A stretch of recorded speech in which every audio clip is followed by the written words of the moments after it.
Good morning, everyone. Welcome to the press conference on safeguarding national security Basic Law Article 23 legislation press conference.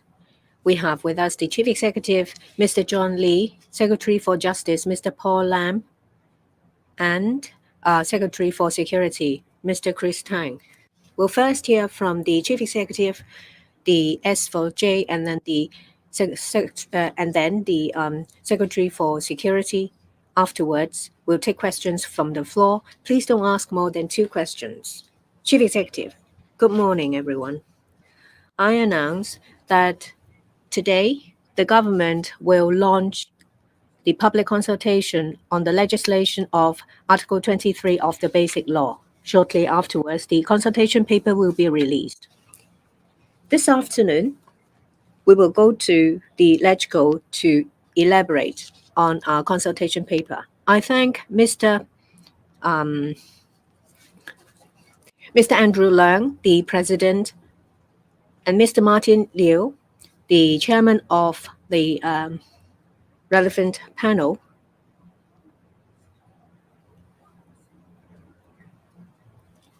for agreeing to hold a joint panel meeting for us to explain the consultation paper.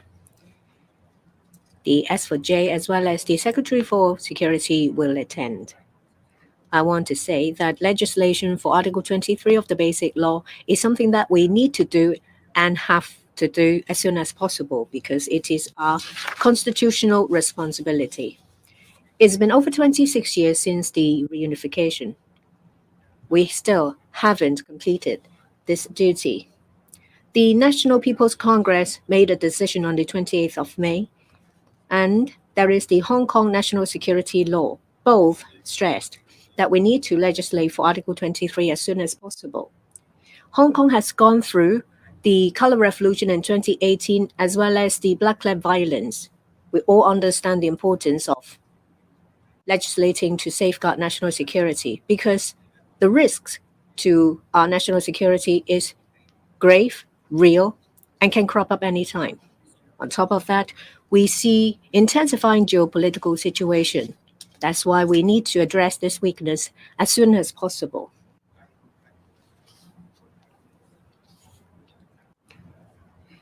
At the same time, we have to implement the decision, the provisions and duty enshrined in the decision on the 20th of May as well as the National Security Law. We need to improve Hong Kong's legal system and enforcement mechanism to safeguard national security. When we legislate for Article 23, we have to fulfill these duties. We have to improve our legal system as well as our enforcement mechanism to address weaknesses. These are the principles we have considered. First, the highest principle under one country, two systems is to ensure national sovereignty, security, and development interest. We have to respect and protect human rights, and in accordance with the law, protect freedom and rights in accordance with international conventions such as the International Convention on Civil and Political Rights. These rights include freedoms of speech, assembly, press, march, and speech.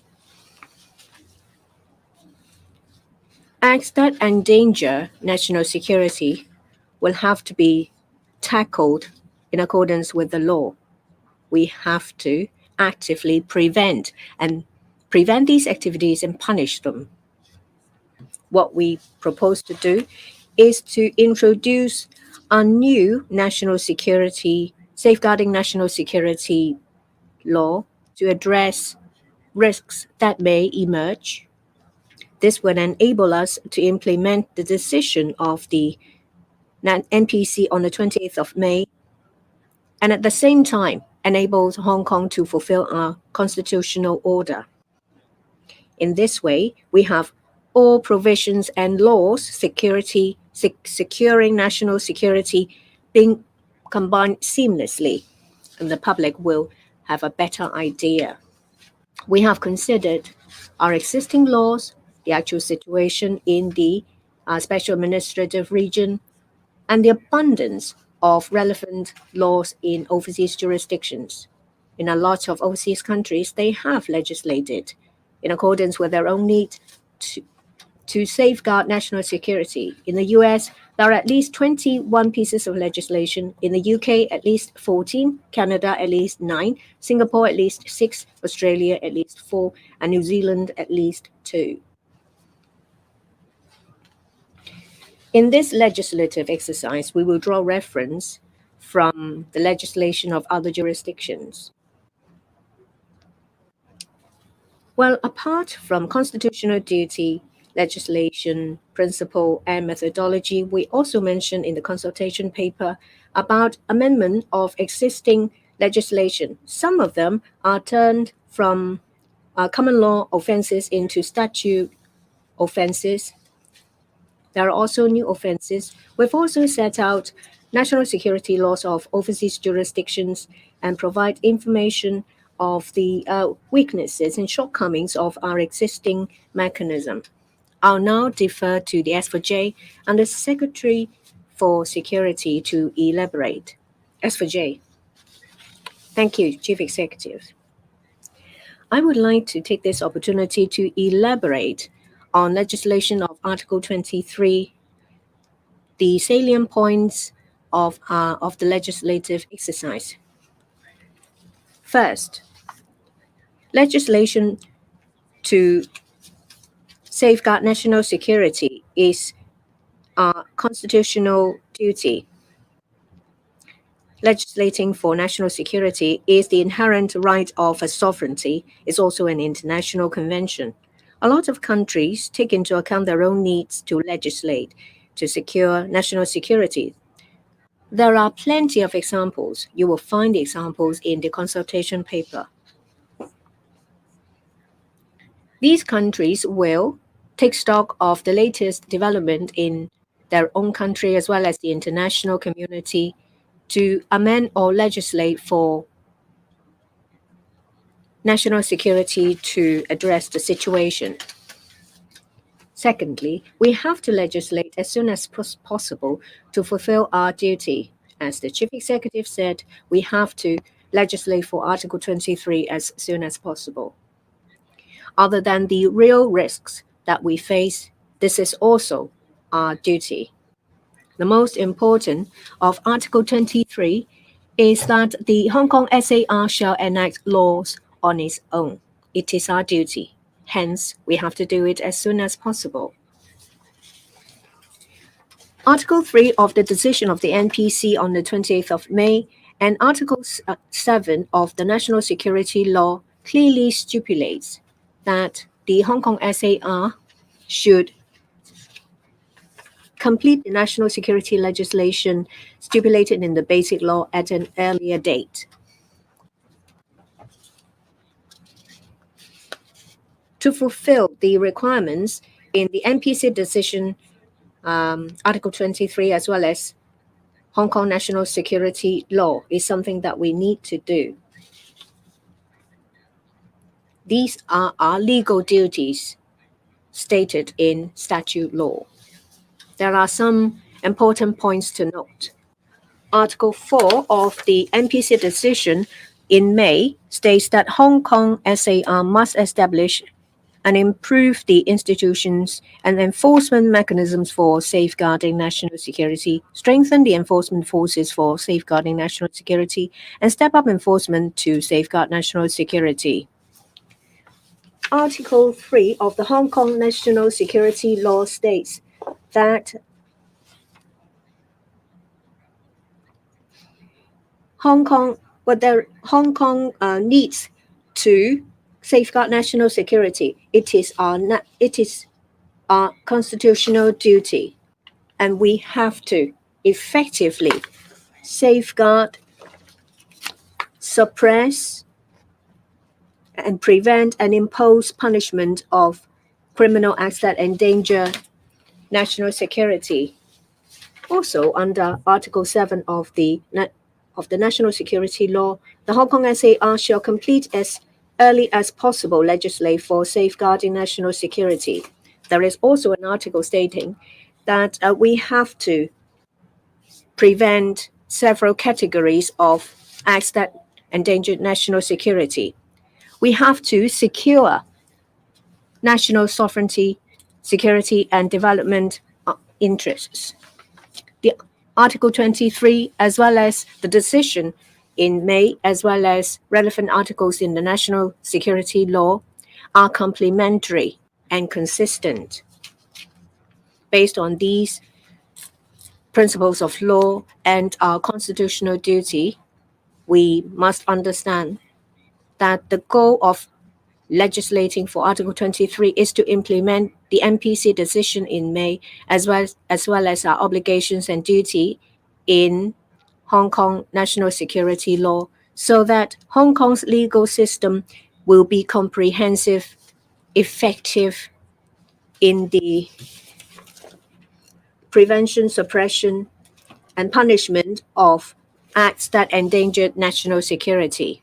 That's why we need to make sure that the following 3 points must be achieved. The national security law covers 2 offenses under Article 23 of the Basic Law: secession and subverting the central people's government. The HKSL government does not need a local legislation for these 2 offenses, but we do have a duty to prohibit the other acts that endanger national security. 2. Our local legislation to safeguard national security and the common law system need to go hand in hand with the NSL. These laws need to be compatible with each other and complement each other so that we have an effective legal system. Article 62 of the NSL says that where local laws are inconsistent with the NSL prevails. So the local legislation for Basic Law Article 23 needs to be consistent with the NSL. For this exercise, we need to provide for a mechanism to implement and enforce the NSL and also the local legislation for Basic Law Article 23. This includes enhancing law enforcement powers and provisions on legal proceedings for protection for human rights and sticking to the rule of law. In this legislative exercise, we pay particular attention to protection of human rights. Now, the International Covenant on Civil and Political Rights and also the International Covenant on Economic, Social, and Cultural Rights, as applied to Hong Kong, protect the basic rights of people in Hong Kong. Article 4 of the National Security Law also states that human rights shall be respected and protected in safeguarding national security. So we will make sure that local legislation for Basic Law Article 23 will be up to par with international protection for human rights.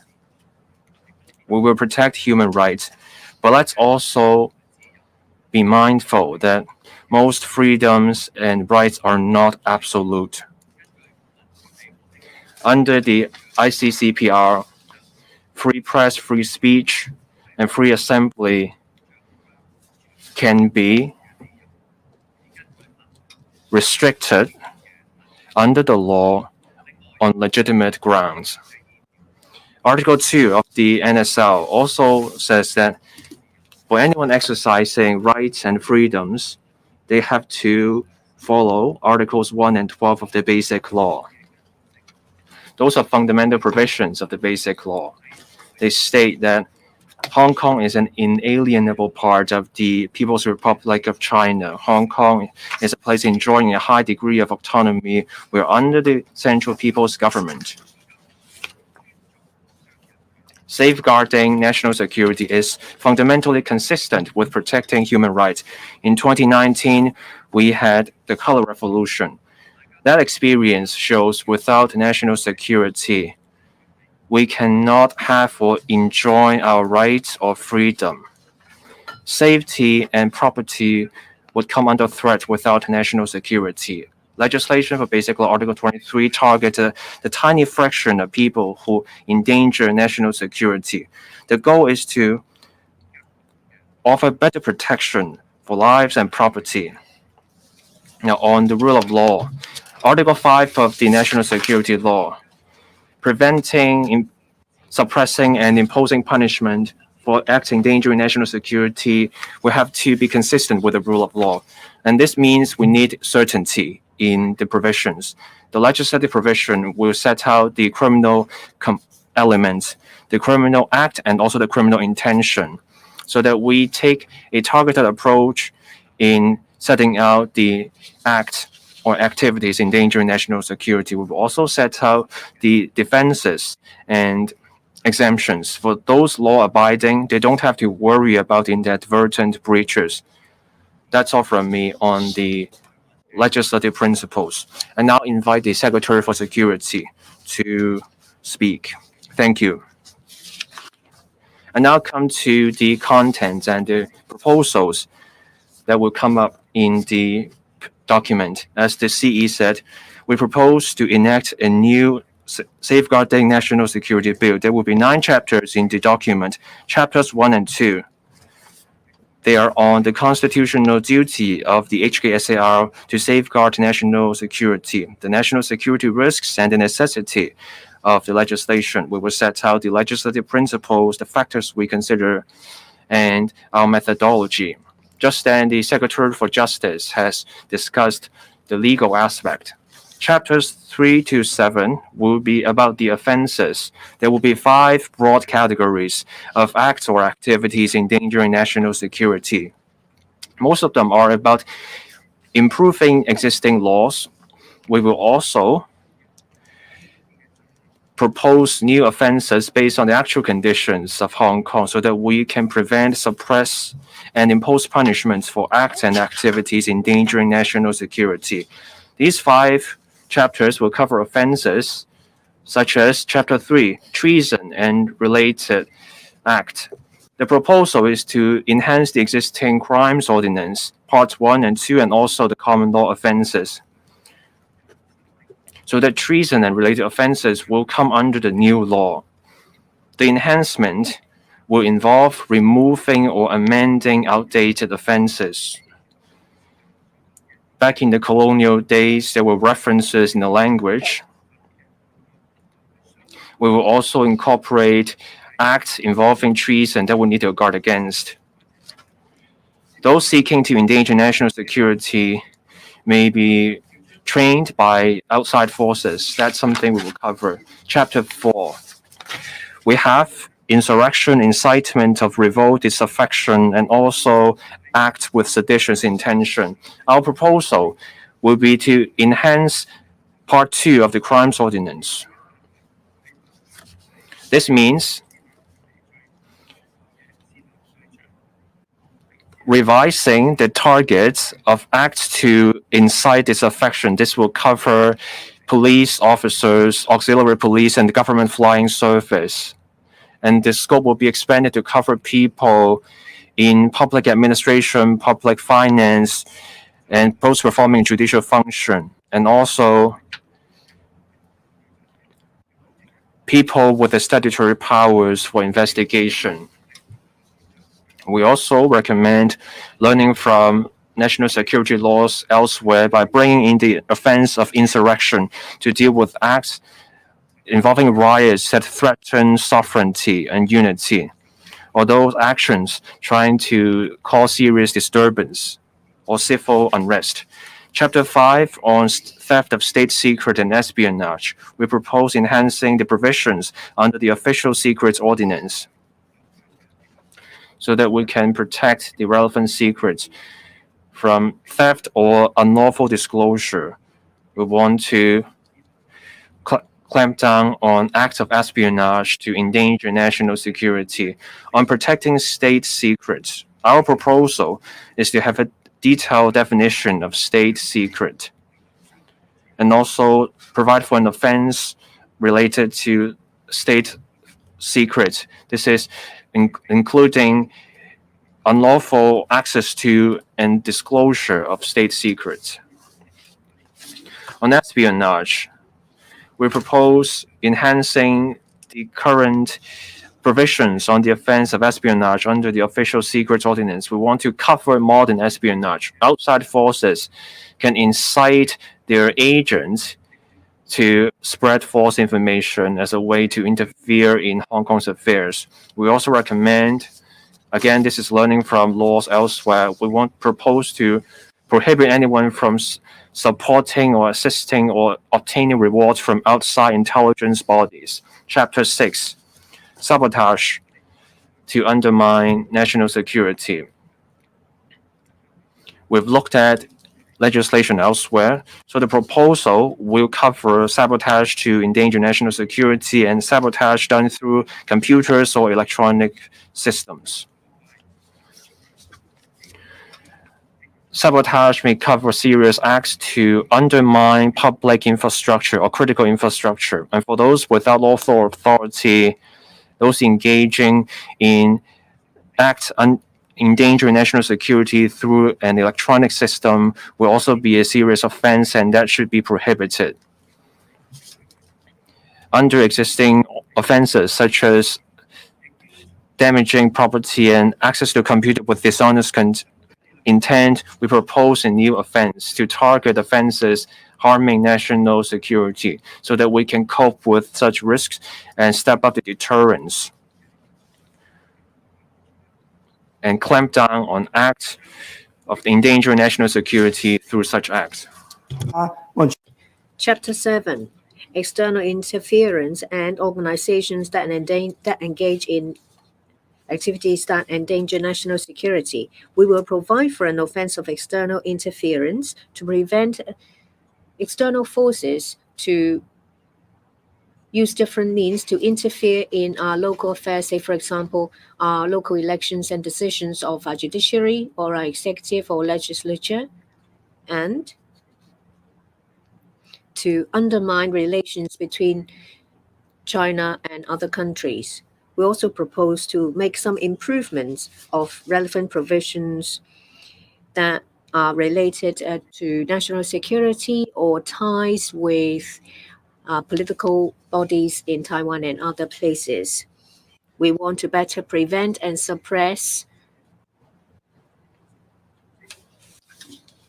unsuitable organizations under the society's ordinance. That's why we want to include these unsuitable organizations in the society's ordinance.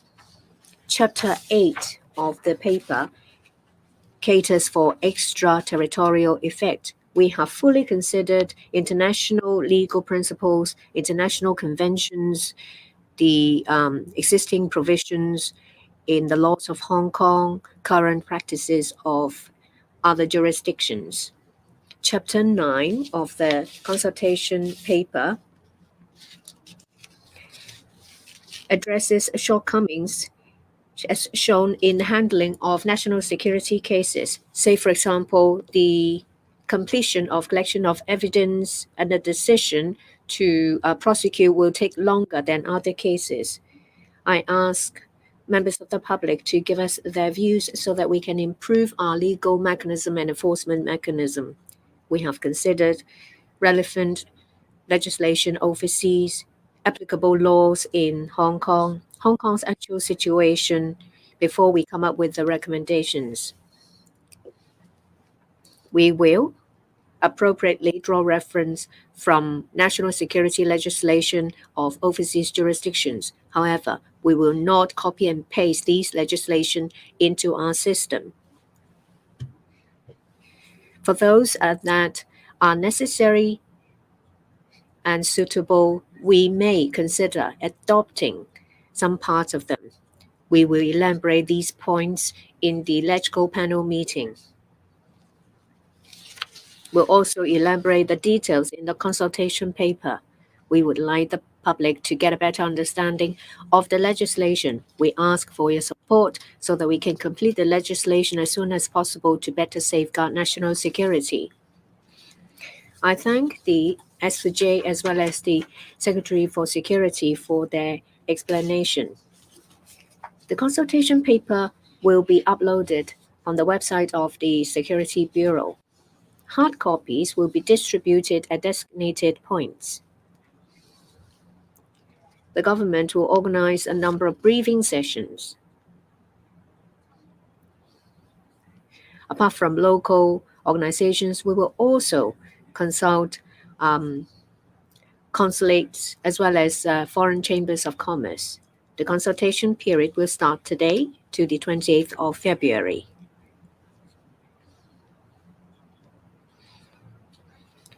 We have given careful consideration in this exercise. We have fully explained about our recommendations and proposals. We pointed out risks to our national security, analysis, the fact that we have drawn reference from legislation of overseas jurisdictions so that members of the public will clearly know about our problems to help them come up with comments. I think there is consensus in society that we need to legislate for Article 23 as soon as possible. In the Chief Executive's interactive session, question and answer session, we feel this strong view. We've gone through the Colored Revolution in 2019 as well as the Black Lab violence in the same year. Members of the public fully understand the importance of protecting national security. We fully understand that there is a real risk that undermines our national security, and these risks can crop up anytime. Given the complex geopolitical situation, we need to address this shortcoming as soon as possible to address the risk.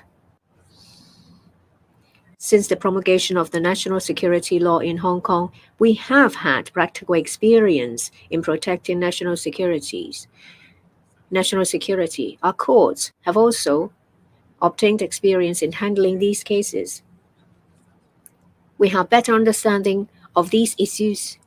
The general public also get a better understanding of national security cases. We draw reference from the abundant legislation and practical experience of overseas jurisdictions. This has helped us a lot.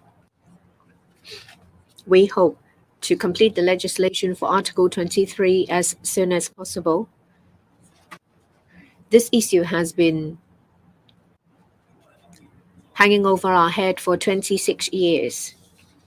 We want to complete it as soon as possible so that we can focus on our economy and development so that people in Hong Kong can share the fruits of our endeavor. Now the floor is open. If you'd like to ask questions, please raise your hands. We have quite a number of reporters here. Please don't ask more than 2 questions. On the right in the middle, the gentleman.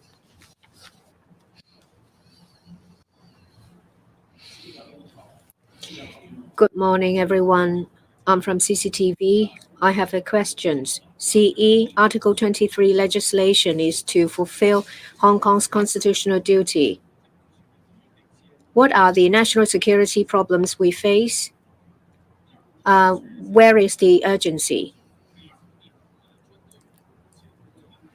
What is the work plan for dedicated teams in the legislation? We face national security risks. There are 2 types. One coming from outside Hong Kong. The second is within Hong Kong. For the first type, those coming from outside Hong Kong, you know that there are overseas countries that want to undermine our national development.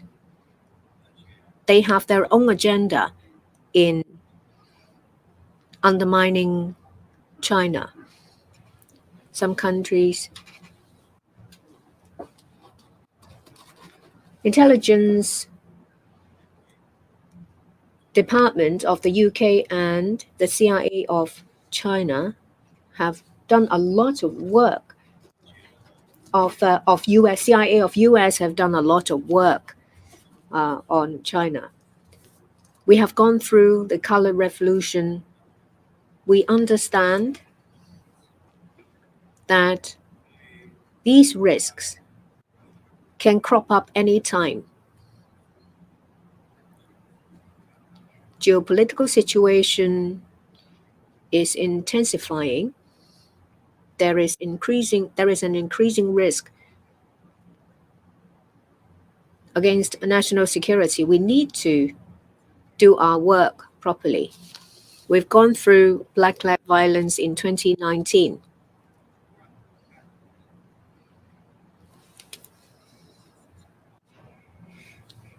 There are foreign agents and ideas of Hong Kong independence lurking in our society. The seed of unrest can grow anytime.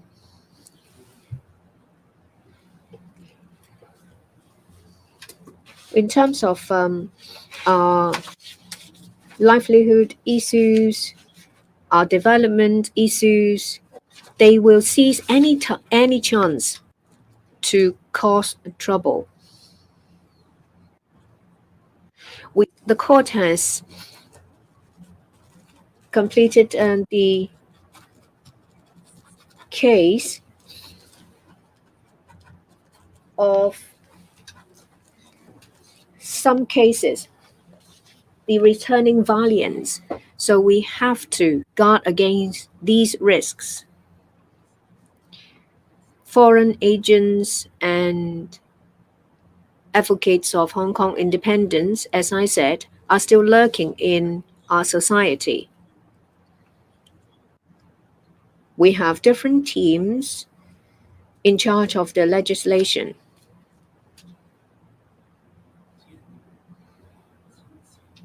They will clearly explain the legislation. The S for J and Secretary for Security will take the lead in the work with the support of other colleagues. Security Bureau and the Department of Justice will render support. Other departments will provide assistance to explain about our legislation to different groups.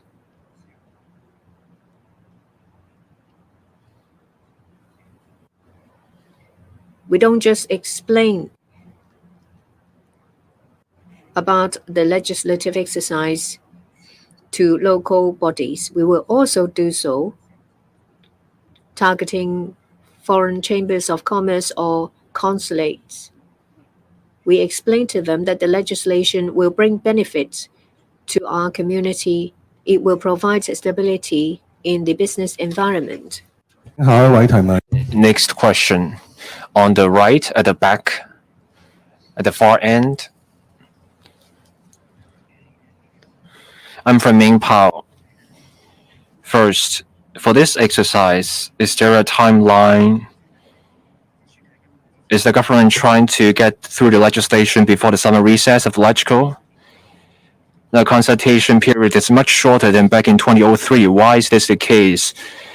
Aren't you worried about creating the impression that this consultation becomes a mere formality? You just also mentioned UK and US intelligence bodies.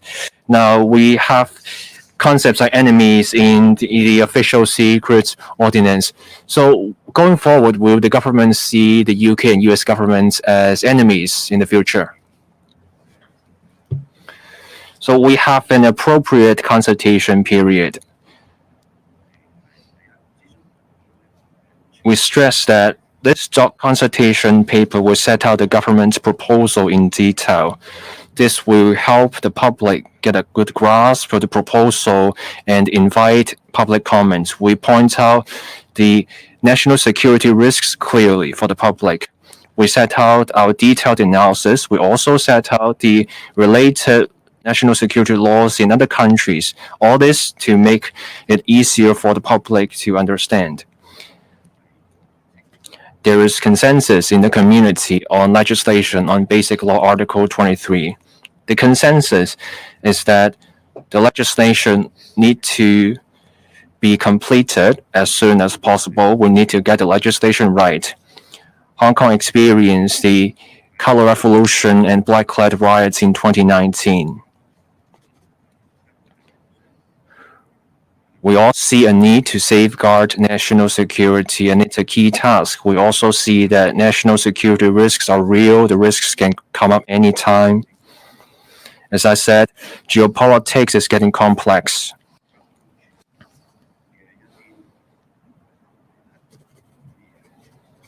Hostile acts endangering national security can come up any moment. The sooner we mitigate this shortcoming, the sooner we can reduce our risks.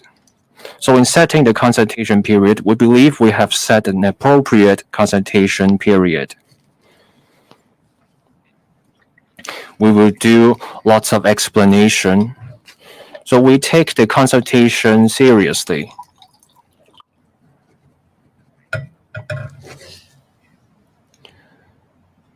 We will duly consider the comments we received during the consultation.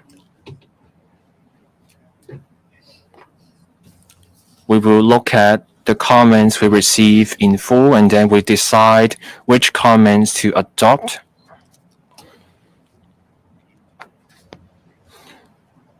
We will decide which comments can help us deal with the current and future national security risks, and look for ways to mitigate our shortcomings and inadequacies.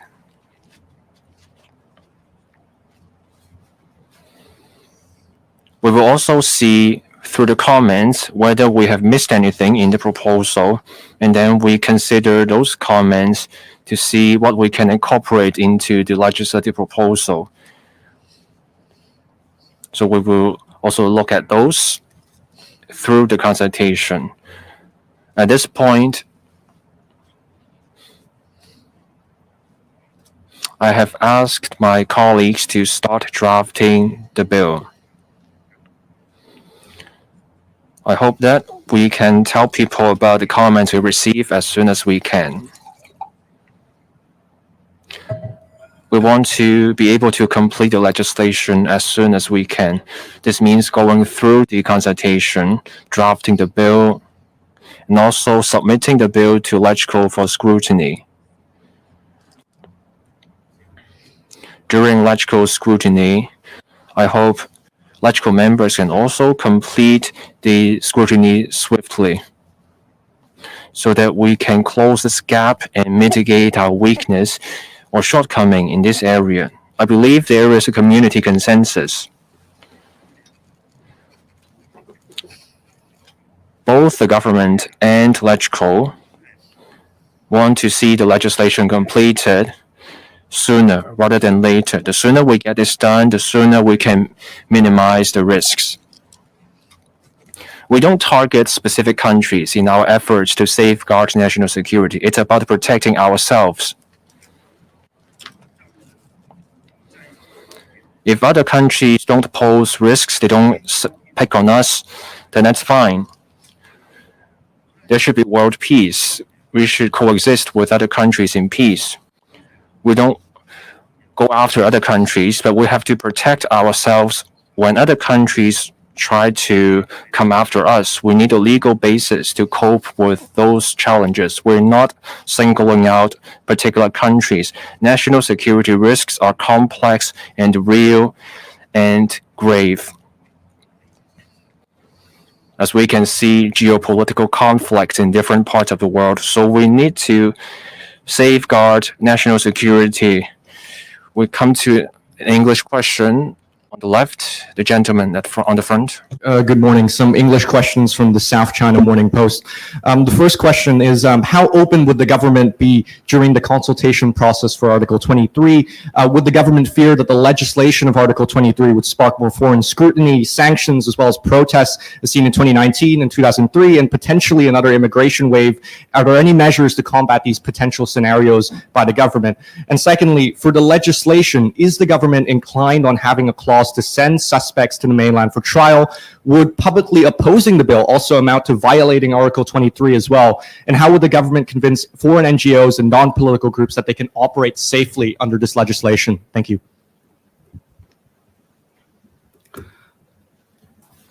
Well, our whole consultation process will be open. We will be conducting different sections to explain our proposal. And we welcome wills, whether those wills relate to points we make in the consultation document or beyond. I think when you see the consultation document, it will tell you that we welcome any kind of information, any kind of opinions. Because our aim is to be able to compile an effective law so as to ensure that we can protect our national security comprehensively, including the threats we think we are facing now, and also potential threats that we may face in the future. Our legislation, of course, is subject to scrutiny by both Hong Kong people and, of course, the international people. We are confident, we are proud, and we stand high because the principles we adopt conforms with the international standard, and we're doing it in exactly the same way as other countries are doing. I have mentioned, and I want to repeat, that we will be respecting and safeguarding the freedoms and rights lawfully enjoyed by the people of Hong Kong, by the organization in Hong Kong. And these standards are international standards, which is covered in the Basic Law, and also it complies with the standard set internationally, which is the International Covenant on Civil and Political Rights and International Covenant on Economic, Social, and Cultural Rights. So these are international standards, and these are the rights and freedoms which are actually being practiced in Hong Kong already. They will be. They will continue to be practiced in Hong Kong. The Basic Law actually specifies clearly in Article 27 about the protection of freedom of speech, of the press, of publication, freedom of association, of assembly, of procession, of demonstration. All these rights and freedoms, as stipulated in Basic Law, Article 27, as specified in the International Covenant on Civil and Political Rights, in the International Covenant on Economic, Social, and Cultural Rights, will all be respected and carried out in Hong Kong. And it will be recognized in the legislation we will be proposing. And of course, I have mentioned that while society as a whole looks calm and looks very safe, we still have to watch out for potential sabotage, undercurrents that try to create troubles, particularly some of the independent Hong Kong ideas are still being embedded in some people's minds, and some foreign agents may still be active in Hong Kong. And they may be conducting their activities in a deceptive way. So we have all to be careful about all these. But we will ensure that we will control the situation of Hong Kong in such a way that any potential troubles that disturb Hong Kong's stability will be nipped in the bud, because this will be in the interest of everybody in Hong Kong, because we all want Hong Kong to be safe, to be stable, that we can freely go about our daily activities as we want. The law we are legislating will have no element at all about sending any arrested persons in Hong Kong to the mainland. So that is very clear. It is a legislation to deal with the activities in Hong Kong trials according to Hong Kong laws. 跟住 And your last part? about how to maintain confidence of NGOs operating in Hong Kong. I think everybody, individually or as an organization or any enterprise, you want stability, you want safety. That is what this new legislation wants to do, to create stability and safety for everybody. Surely, organizations or enterprises will not like to operate in an area which is a war zone or where there are conflicts. No businessman wants to see their investment, their business, be disrupted or destroyed by violence or in a war zone. I think the new law aims to create a stable and safe environment so that when people attack us, then we will be protected. And this is a law to tell people not to attack us. It is in a way, defensive law. And I hope people will see the law and know that they may try somewhere else rather than Hong Kong. So it works, I think, for the interests of all NGOs, whether local, whether foreign, stationed in Hong Kong, or any companies, whether local or from overseas, because Hong Kong will be a stable and secure place for investment decisions to be made, for predictions, for business interests to be made. 下一位提問記者順便提醒大家咧，盡量喺兩條問題之。Let me remind reporters, please keep the number of questions to 2 and under so we have more chances for others. The reporter at the back. I'm from Hong Kong Economic Times. I have questions about external interference offenses. Does it mean that foreign governments or foreign organizations, foreign politicians, if they make statements on court decisions in Hong Kong, does it mean that they would have contravened the external interference offense? In relation to consultation, how will you explain to the international community the list of participants? Can you give us the information?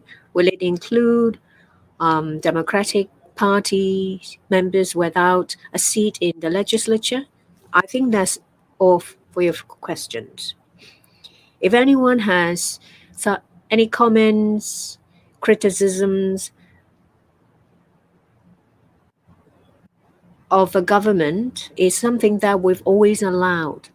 We've always welcome comments, positive or negative ones. You can see from media reports every day that there are different opinions about what the government's doing.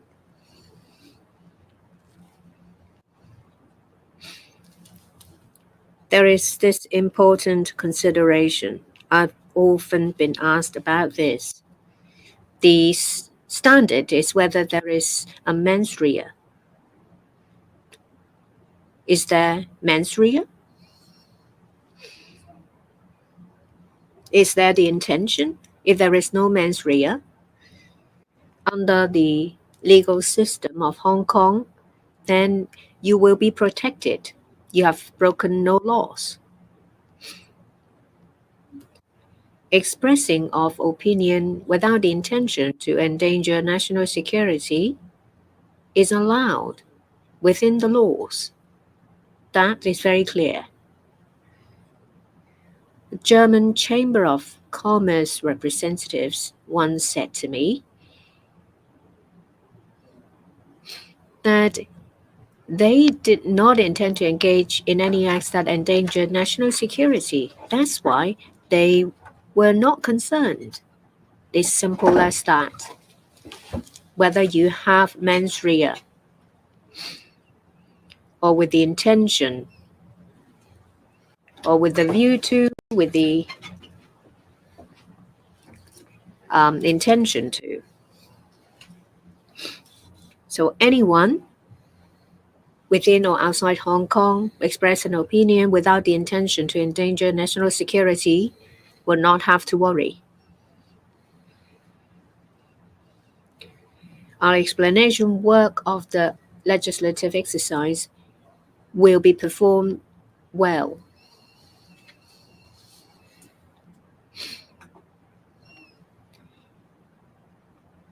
We will explain to sectors that express a particular concern. We'll make special arrangements online, offline.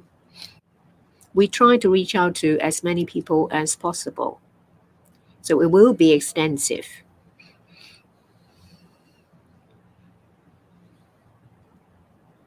We will do interviews by foreign media.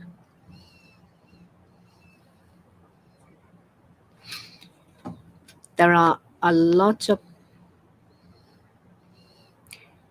people who understand about the legislative exercise. I'm sure that they will be happy to help to explain to overseas countries. So we'll do our work. So the lady at the front, first row.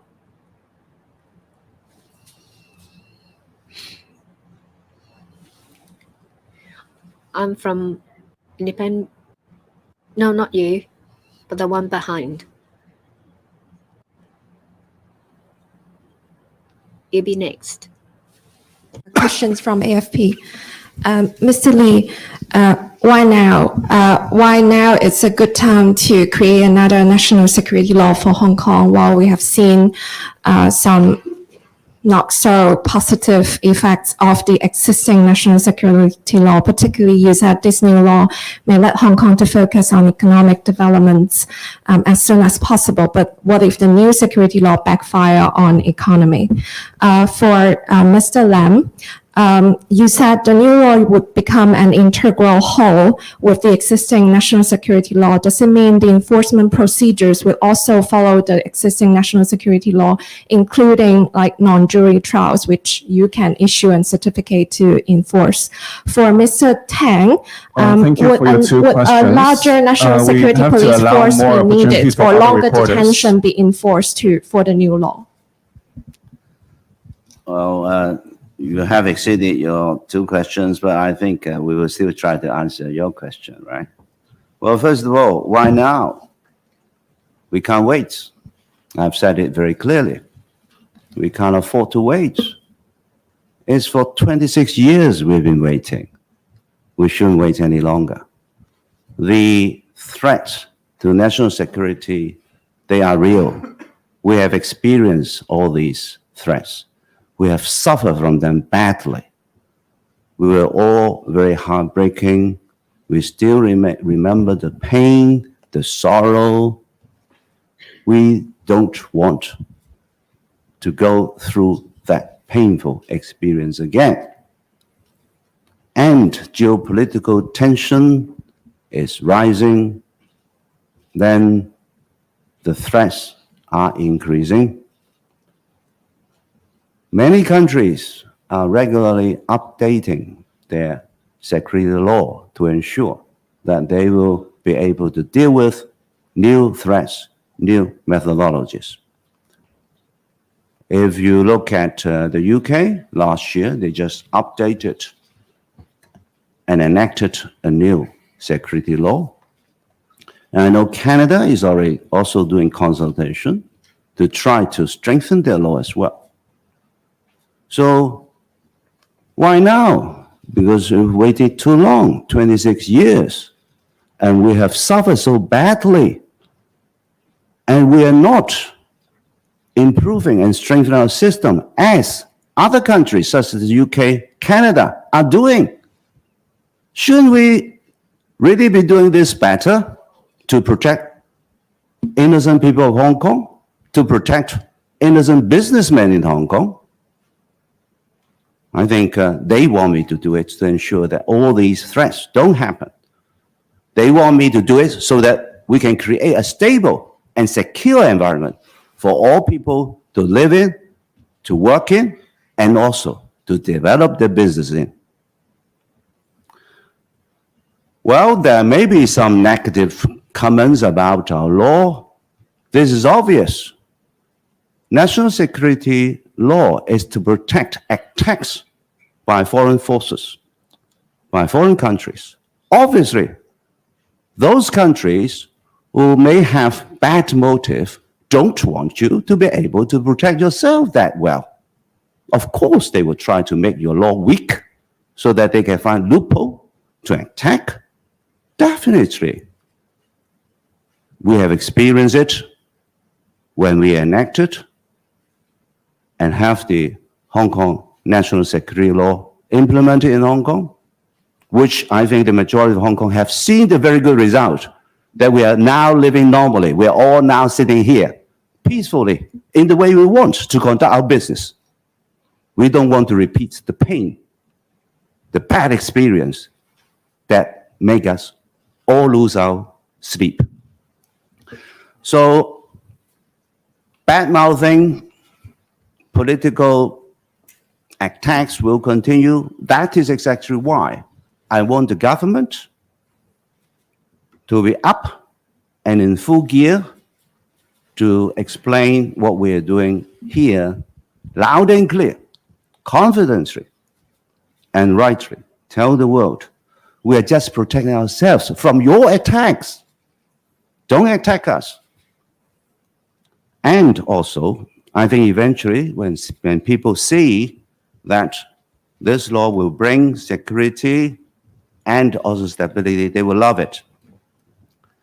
You have also mentioned some, what you described as a negative impact on Hong Kong as a result of the national security law. I disagree. If you look at some of the figures, for example, since the enactment of Hong Kong national security law, the overall savings in Hong Kong actually increased. So the money in the Hong Kong banking system increased to something like 14%. And in 2023, startups increased by 270 companies, making us reaching about 4,300. And there have been more overseas and mainland companies opening up in Hong Kong. So in 2023, 300 more companies opened up in Hong Kong, which is an increase of 1/4. Investment money amounted to 6,616 億. That means 61.6 billion Hong Kong dollars, which is almost double. There have been more companies from overseas set up, for example, from the UK in 2023. The number is 48, coming up from 34, which is 40% up. Singapore is now 27, which is up from 20, 35% more. And we have also invited, and some 30-odd strategic enterprises have started their offices in Hong Kong, and they are going to invest to an amount nearly 30 billion Hong Kong dollars, creating 10,000 jobs. So all these indicates that when you have stability, when you have security, money will come towards it, people will come towards it.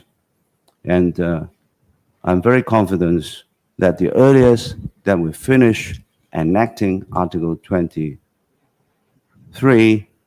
then what has been troubling us for over 26 years, we can put a full stop to it, and then we can focus comprehensively on economic development. That will ensure that we will create more benefits to the people of Hong Kong when they share all the benefits of economic development. So it will benefit economy as a whole. 時間關係，我哋請今日最後一位。 In the interest of time, I 頭先我講到 question, despite the fact that you have actually exceeded it, but since you have asked, I would suggest SJ to answer it, Well, and SOS to answer it as well. What I wish to reiterate is that, as I said earlier, there is a specific provision in the Hong Kong NSL, Article 62, which provides that all local legislation of Hong Kong must be consistent with the national security legislation. That is why it's very important, it's of crucial importance to ensure that the local legislation to be enacted will be entirely consistent with the provisions under the NSL. And under the NSL, put it very briefly, there are two types of provisions. In relation to certain types of provisions, they will provide very clearly that they would apply to all offenses endangering national security, not being limited to the 4 specific offenses created by the NSL. And I can give a very simple example. Under Article 42, which governs in what circumstances the court may grant bail to a defendant, the provision makes it very clear, and it's been confirmed by a judgment of the Court of Final Appeal. It has been confirmed that the provision would apply to all offenses endangering national security. So if upon the proper construction of a specific provision in NSL, it's not being confined to the 4 specific offenses in NSL, then naturally they will apply to the offenses to be created under the new legislation. But on the other hand, there are also provisions under the NSL which make it very clear that they will only apply to the 4 offenses specifically created by the NSL. So in such event, then naturally, they would have no application to the local legislation to be enacted. So it would really depend on the proper construction of the very specific provision in question. Okay, I invite Secretary for Security. For national security related cases, I think by nature, it is complicated. It is, they conduct act in secrecies, and in many cases, they involve resources at national level, and it also involves overseas element. So I think in investigating those cases, we need to have sufficient time for law enforcement to do the investigation work. And we look at a lot of overseas experience, like in the recent UK National Security Bill, and they can put an offender for detention for 14 days. And even in some other countries like Singapore, they can detain up to 2 years. And as a matter of fact, since the enactment of the national security law, we have the experience in investigating a lot of national security related cases. And we observe that, as a matter of fact, we actually need more time to investigate so as to prevent circumstances that would jeopardize the investigation, such as tipping off of accomplices or avoid risk of bailed person being abscond. And actually, we see a lot of these examples in Hong Kong. So I think there's a need for us to examine the necessity to extend the bail period before someone is put to the court or bail out. And of course, we are examining of a mechanism how to regulate and make sure that all the detention period is necessary. Thank you. 時間關係咧，我哋 In the interest of time, we will take the last question at the press briefing today. Just then, the journalist at the front row. I'm from independent media. The Hang Seng Index closed down, or started further lower this morning. What's your assessment of the legislative work on Hong Kong's economy? Will there not be another wave of immigration? Will the police allow protests against this legislation, as we saw what happened in 2003? For any economic activity to take place, you need a safe and secure environment. The lack of security will hurt the economy. No investment will happen in a war zone. In a place caught up in conflict, the economy there will suffer.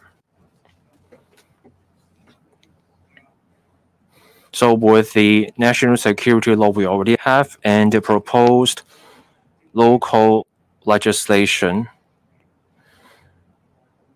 that will contribute to the local business environment by ensuring a safe and secure environment.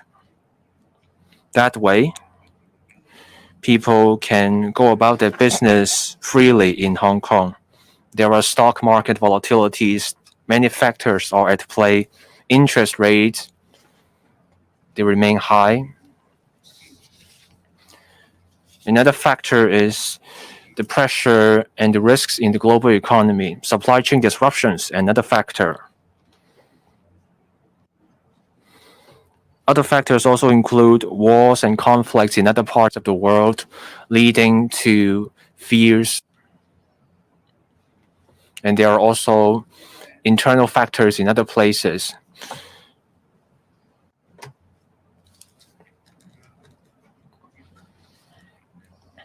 So we know different factors are at play behind stock market volatilities. Without a safe and secure environment, you can have any positive factor, but those factors will be false. They will be a mirage.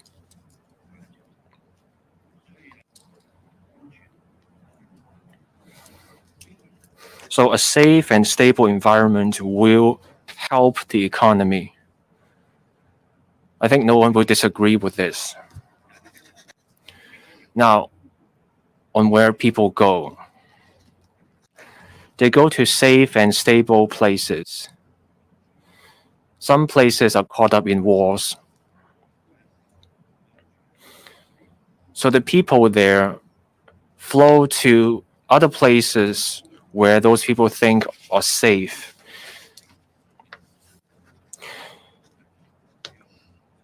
So with a safe and stable Hong Kong, people will come here. Now on protests, I've stressed this point time and again.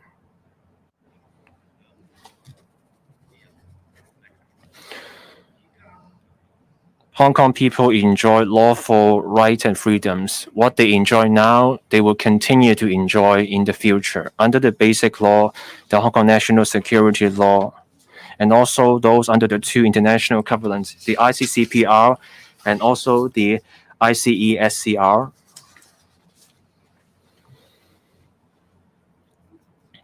These laws and covenants state clearly there are rights and freedoms. When a case goes to the court, these standards are respected. So any public event needs to proceed in a way that's consistent with the law. In exercising rights and freedoms, people need to follow the law. We will fully protect the lawful rights and freedoms of people. People may take part in a public event or they may be in a specific industry. We protect their lawful rights and freedoms. Thank you. That concludes the press briefing today. Thank you.